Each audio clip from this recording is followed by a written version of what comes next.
she goes on to the way she puts it is that because the mindset is so pervasive, it underscores all of these other factors that people want to point at, right? Those are downstream from this anthropocentric idea. All right.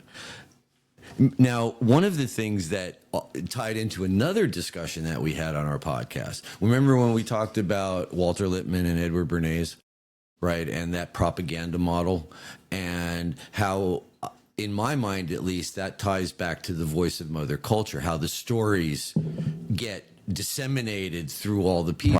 Yeah, so right here, she says, this unfortunate, again, talking about this human supremacy, this unfortunate and dangerous way of viewing our world is a brainwashing of such major proportions that many people remain entirely unaware of it. Okay, so this is the voice of Mother Culture. That's the echo for me. Yeah. But then the echo to Bernays and Lippmann and the whole manufacture of consent, and that from a young age, the myth of human exceptionalism gets internalized and reinforced by society in various ways. In schools and textbooks, sermons, political campaigns, advertising, movies, holiday celebrations, language, and more. And those are all the vectors that Bernays talked about as being useful to get your message out. Right. And so now when I'm as these things fall together in my mind, and like I said, I just, I read this book, and as I'm reading this book in the margin notes as we go through it, I've got this reminds me of gerrymander in the absence of the sacred. Oh, this reminds me of that book. And all these things are coming together. So,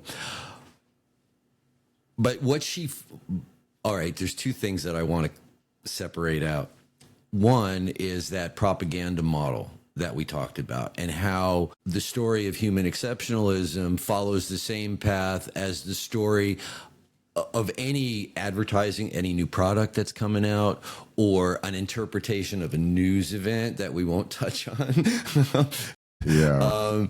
Or things like that, those are the vectors that you're looking at and saying, okay, am I hearing it echoed over and over? And so now, in addition to the voice of Mother Culture, now we're expanding what we're listening for to human exceptionalism or anthropocentrism. Right. Contained within that story.